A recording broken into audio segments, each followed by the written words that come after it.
Shalom, shalom, shalom, shalom. Salam sukacita, salam bersyukur, dan salam tekun berdoa. Selamat berjumpa lagi ya. Sampai kita bertemu Tuhan nanti. Oke, saudara yang dikasihi Tuhan, selamat malam. Hari ini adalah hari yang bahagia, yang penuh sukacita, penuh dengan rasa syukur, dan selalu berdoa kepada Tuhan, dan selalu membaca, merenungkan firman Tuhan, apapun yang kita perbuat supaya dapat berhasil, karena kita tidak menyimpang ke kanan ke kiri, seperti Yosua 1 ayat 8 katakan ya. Oke, pada malam hari ini kita membahas tentang hidup dalam daging dan hidup di dalam roh ya. Setelah dari seri-seri pertama sampai seri keempat ya, nanti seri keempat nanti malam akan diupload.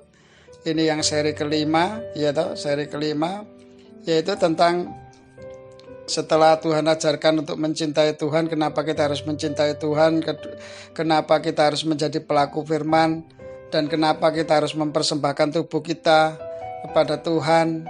Dan kemudian yang keempat kemarin yaitu berbicara masalah sharing. Yang kemarin yang keempat berbicara masalah bahwa Tuhan itu sangat peduli dengan kita gitu ya. Tuhan sangat peduli dengan kita dan Dia yang mengasihi kita lebih dulu. Nah, untuk sesi yang kelima ini kita berbicara masalah hidup dalam roh dan hidup dalam daging. Oke, kita langsung aja ya supaya waktunya tidak terlalu lama. Kita membaca ayat firman Tuhan yaitu di dalam Galatia 5 ayat 26. Barang siapa Barang siapa menjadi milik Kristus Yesus, ia telah menyalibkan daging dengan segala hawa nafsu dan keinginannya. Dan janganlah kita gila hormat, janganlah kita saling menantang dan saling mendengki. Sungguh luar biasa saudara ayat ini. Barang siapa menjadi milik Kristus Yesus, ia telah menyalibkan daging dengan segala hawa nafsu dan keinginannya. Lah sekarang saya tanya, bagaimana kita bisa menjadi milik Kristus ya? Pada saat kita percaya kepada Tuhan, menyerahkan diri kepada Tuhan, berarti kita menjadi milik Kristus. Contohnya ya, ada anak angkat yang mengakui dia sebagai orang tuanya, maka dia akan menjadi milik orang tua angkatnya itu. Lah sederhana atau saudara yang dikasih Tuhan. Berarti kalau kita menjadi milik Kristus itu pada saat kita percaya kepada Tuhan Yesus Kristus, ya itu sudah menjadi miliknya. Belum itu kamu melakukan firman ya, masih mengakui bahwa kamu itu mengakui bahwa Yesus itu adalah Tuhanmu. Ya, bahwa mengakui bahwa Yesus adalah Tuhanmu saja, engkau sudah dianggap menjadi anak. Ya, seperti tadi saya katakan, bila kita diangkat oleh orang tua angkat kita, bahwa kalau kita sudah mengakui dia, dan kita percaya bahwa dia orang tua angkat kita, maka kita akan menjadi miliknya. Ya, kita kehidupannya akan mengikuti pola kehidupan daripada ayah angkat kita itu. Ya, kita akan dipelihara, kita akan diarahkan, dan itu bisa dua alternatif, orang tua angkat yang baik dan orang tua yang memanfaatkan keadaan anak yang mau diangkat. Nah, itu perkara dunia ya, itu lain lagi. Makanya ini luar biasa firman Tuhan yang di sini mengatakan ini luar biasa sekali. Saya sampai heran kok bisa ya ayat ini seperti ini ya, keras sekali ini saudara. Keras sekali kalau kita masih senang duniawi, kehidupan kita masih senang glamor-glamor duniawi, gengsi, ya terus senang keadaan duniawi ini dan senang dihargai orang, senang kedudukan, senang tahta, kepingin senengane ngatur orang dan sebagainya ya. Wah, ini ayat ini pedas sekali saudara. Ini merobek-robek hawa nafsu kita ini. Karena sudah menjadi milik Yesus, ia telah menyalibkan. Telah itu berarti, kata telah itu berarti apa, saudara? Dilaksanakan. Telah itu sudah terjadi, saudara. Ya, ayat ini telah, ya toh, telah menyalibkan daging dengan segala hawa nafsu dan keinginannya. Jadi keinginan dan hawa nafsunya sudah berubah hanya untuk kemuliaan nama Tuhan, saudara. Kalau kita sudah menjadi milik Kristus, ya. Makanya saudara yang dikasihi Tuhan, lihat seri-seri khotbah saya yang pertama, kedua, dan ketiga, dan keempat. Nanti malam saya upload, dan kelima ini besok akan saya upload, ya. Dan saya yakin dan percaya bahwa ini akan menjadi berkat bagi saudara sekalian. Kenapa Tuhan mengajarkan ini? Ya, karena ini sudah waktunya kita mendekat kepada Tuhan, ya. Saudara yang dikasihi Tuhan, manusia meninggal itu tidak melihat umur, tidak melihat keadaan seseorang itu sehat atau sakit, atau tua atau miskin atau kaya, enggak semua. Kematian itu akan bisa seperti pencuri datangnya kalau firman Tuhan katakan. Maka daripada itu, saudara, ayat ini saya akan ulang lagi. Barang siapa menjadi milik Kristus, ya, milik Kristus. Bagaimana kita menjadi milik Kristus? Pada saat kita sudah mengakui bahwa Yesus adalah Tuhan, disitulah, kalau Roma kemarin, di dalam Roma mengatakan bahwa jikalau kamu bisa mengaku bahwa Yesus adalah Tuhan, maka Roh Kudus sudah ada di dalam dirimu. Hanya Roh Allah yang bisa mengatakan itu. Jadi di sini, barang siapa menjadi milik Kristus, bagaimana cara menjadi milik Kristus? Pada saat kamu mengakui Dia sebagai Yesus adalah Tuhan, dan kamu akan menjadi anaknya, dan kamu akan menjadi milik Kristus. Dan ia telah menyalibkan daging dengan segala hawa nafsu dan keinginannya. Otomatis kalau kita mengakui bahwa Yesus adalah Tuhan, kita telah itu berarti sudah menyalibkan. Makanya di ayat firman Tuhan yang lainnya mengatakan bahwa hidupku bukan aku lagi, melainkan Kristus yang ada di dalamku. Dan di dalam 1 Yohanes dikatakan, jikalau engkau di dalam aku di dalam kamu. Yohanes itu, ya, itu minta apa saja yang engkau inginkan maka akan dikabulkan sama Tuhan. Karena apa? Kalau Tuhan ada di dalam kamu di dalam Tuhan, berarti keinginan hawa nafsu dan dagingmu yang duniawi itu sudah tidak ada lagi, saudara.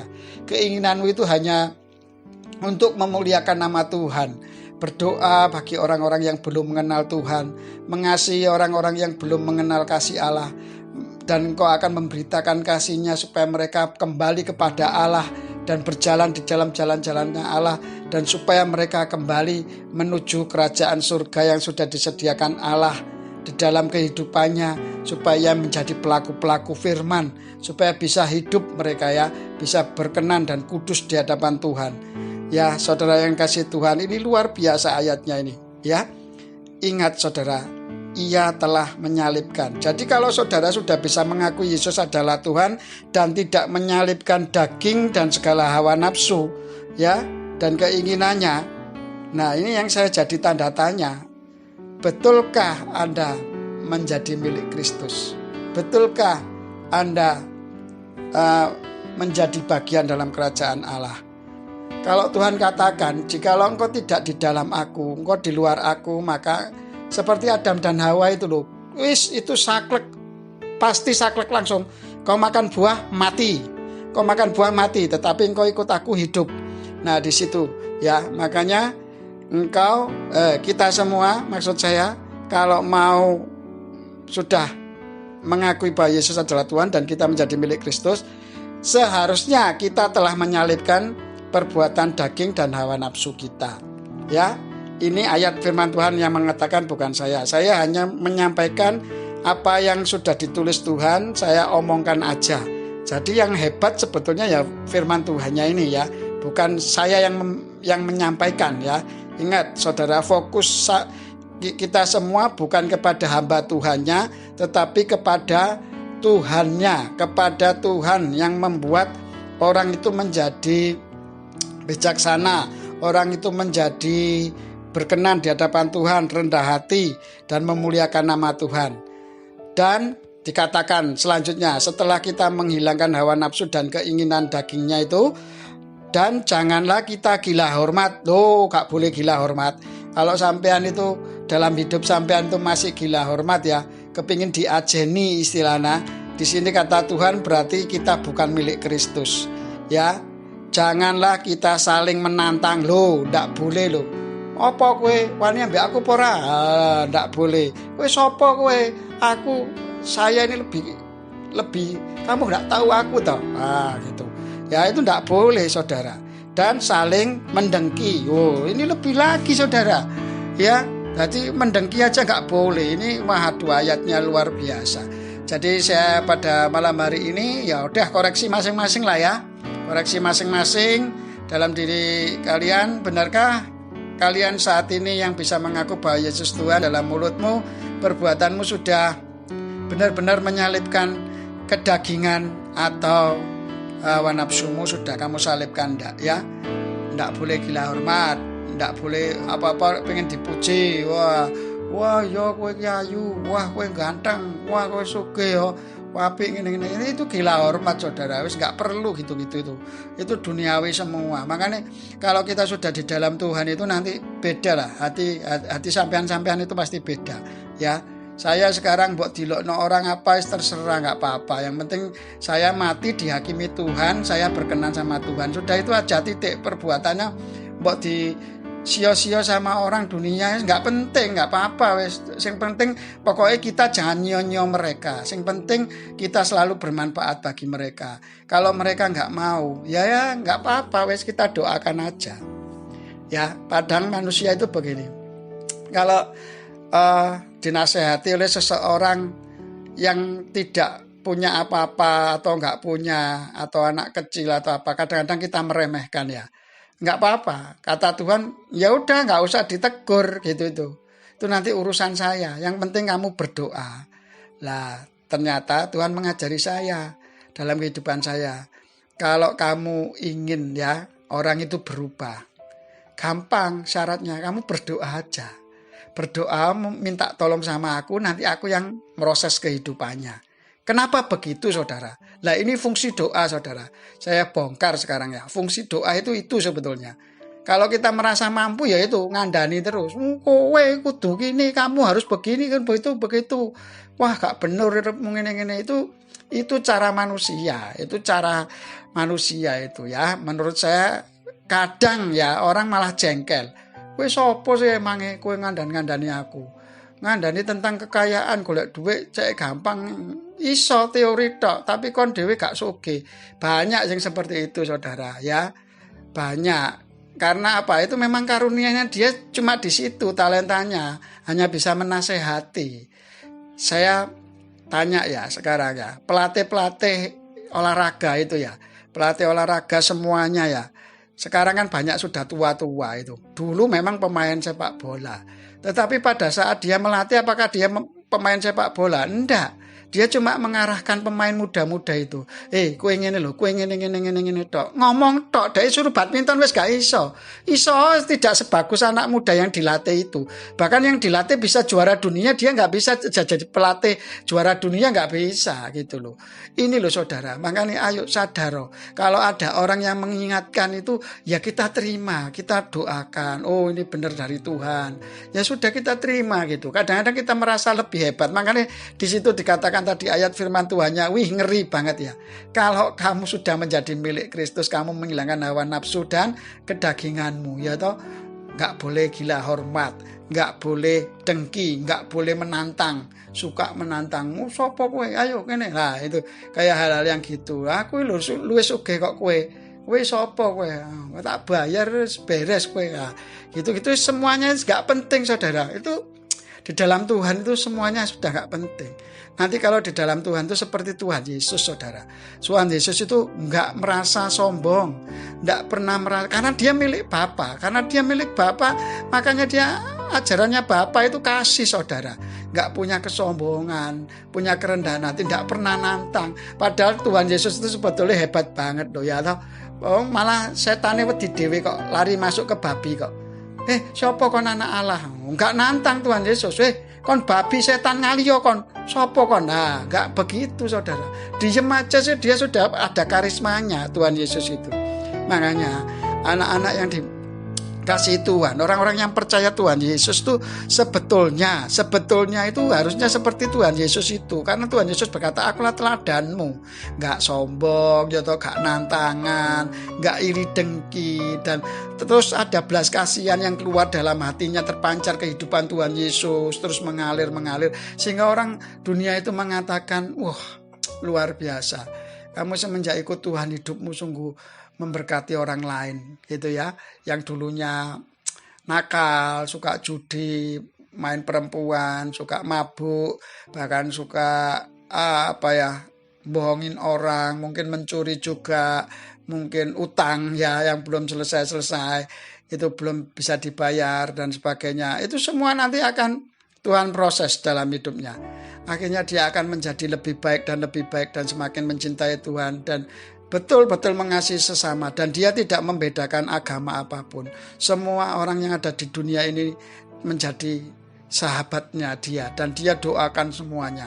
Didoakan semua supaya kembali kepada Allah, kembali kepada Tuhan, kembali kepada Gusti ya, kembali kepada jalannya Tuhan, supaya mereka mengenal kasih dan kebenaran Tuhan. Ini sungguh luar biasa saudara. Sekarang akan saya sambung dengan ayat yang berikutnya.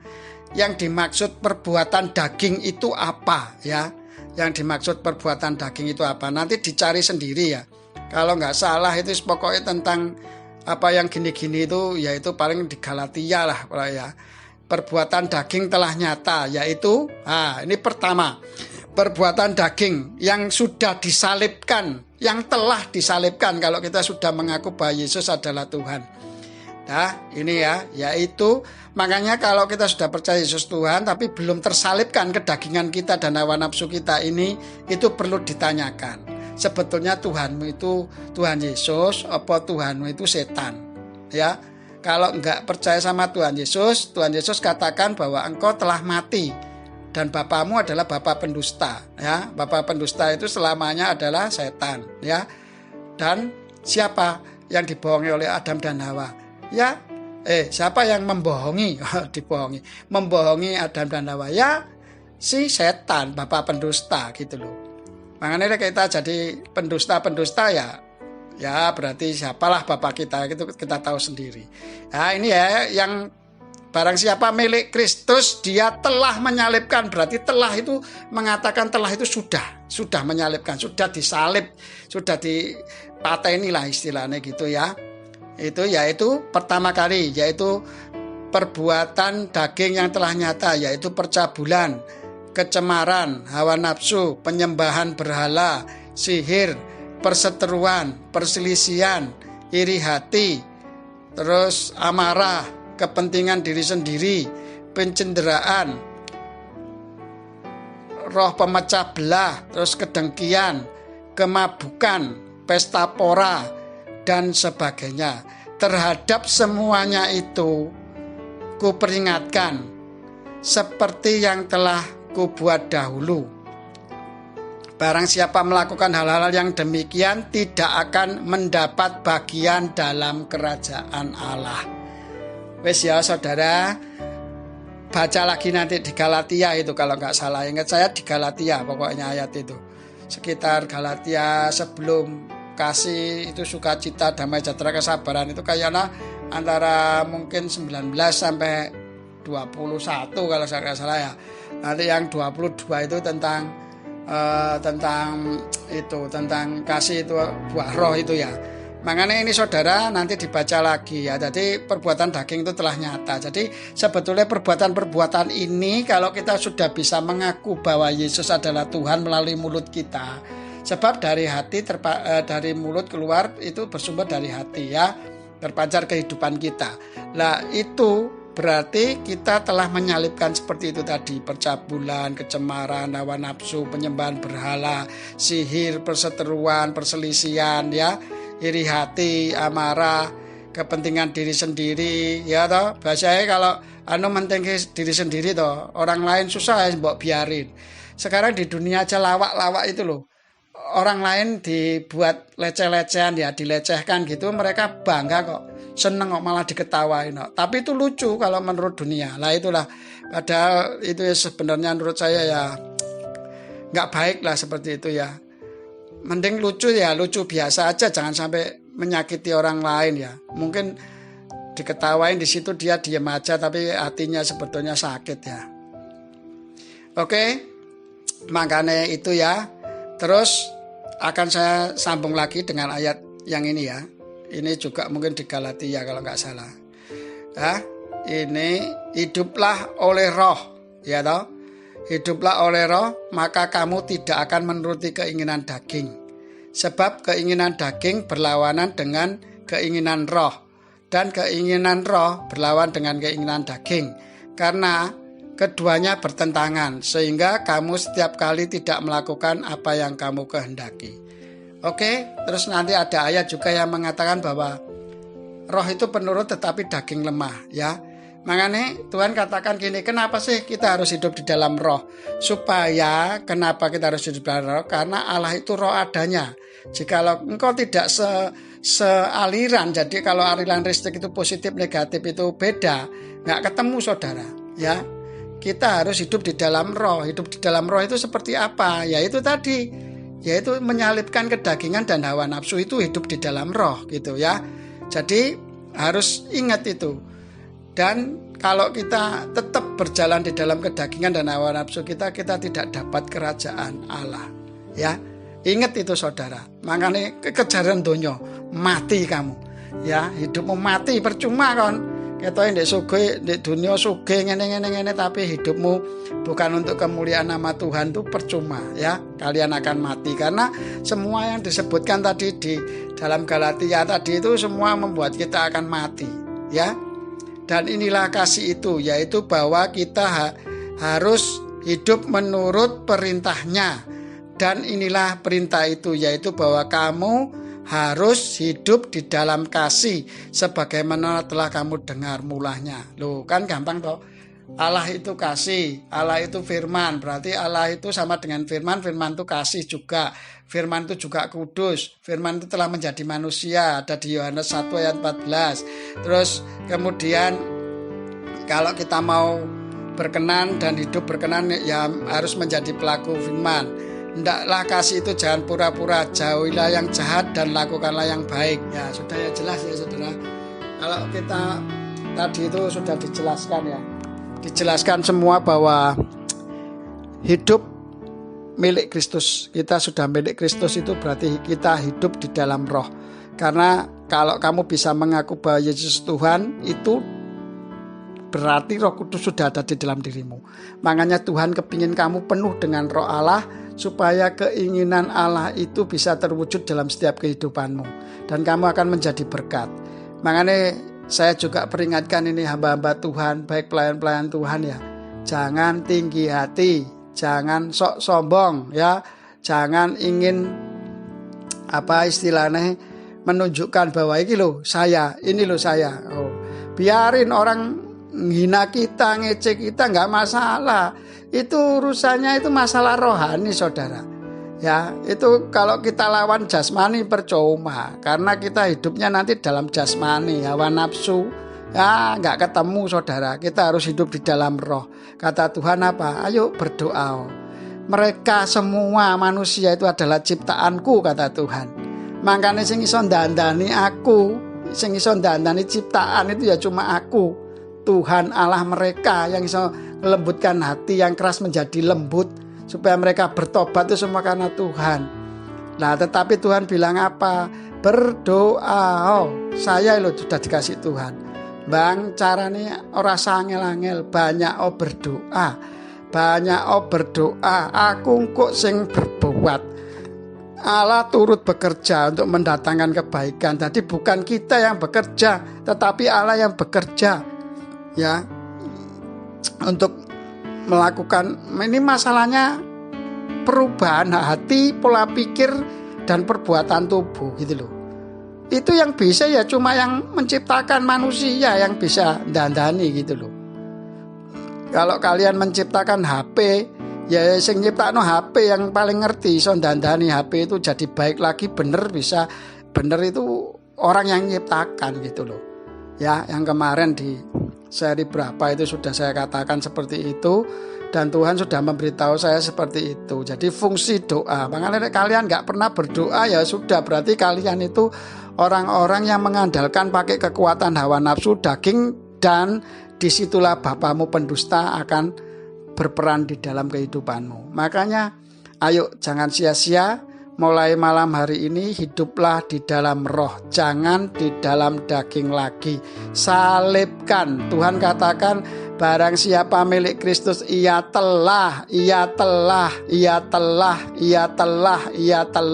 Berarti telah itu sudah dijalankan, mati bisa disalibno wis, salib wis, mati wis. Disalibno wis, hawa nafsune dibuang semua ya toh. Makanya saudara yang dikasih Tuhan, ayo kembali kepada Tuhan, lakukan firman-Nya dengan penuh sukacita, bersyukur dan tekun berdoa. Engkau akan menemukan jalan-jalan Tuhan yang lebih baik lagi. Saya nggak akan mengulangi lagi, dibaca lagi di Galatia ya tadi, perbuatan daging itu yang tidak berkenan di hadapan Tuhan apa aja. Ya itulah hawa nafsu duniawi ya. Nek kon ngejar kekayaan duniawi, duit, tetapi dengan cara yang tidak benar, bukan dari berkat Tuhan, menyusahkan orang lain, dengan kamu mendapatkan uang itu, ya bapakmu setan. Ya, bapak kita itu setan sudahan. Makanya lek kamu di dalam Kristus, nanti lihatanlah hidupmu. Wes gak usah ngoyo-ngoyo, kekayaan itu akan mengejar orang-orang kudus ya. Di perjanjian lama aja, zamannya perjanjian lama sebelum Yesus saja sudah dinubuatkan seperti itu ya. Bahkan Nabi Yeremia dikatakan sebelum dalam kandungan ibumu, rancangannya itu sudah ada dalam setiap kehidupan Tuhan gitu loh. Kita manusia semua itu sudah ada di dalam Tuhan rancangannya. Oke, selamat malam, Tuhan memberkati. Salam dahsyat, salam luar biasa ya toh buat kita semua. Sampai ketemu lagi nanti di season 6, seri 6. Oke, dan ketemu lagi. Hiduplah di dalam roh, maka kamu sudah menyalibkan dagingmu. Itu firman Tuhan yang katakan, bukan saya. Jadi ingat-ingat, salibkan dagingmu. Kalau kamu mengakui bahwa Yesus adalah Tuhanmu, maka otomatis engkau sudah menyalibkan daging. Perbuatan daging apa saja dibaca sendiri tadi di Galatia 5 atau di riset ulang ya, jadi supaya tahu ya. Oke, selamat malam, Tuhan memberkati dan salam sejahtera. Salam sukacita, salam bersyukur dan tekun berdoa. One Way Ministry. Haleluya. Amin.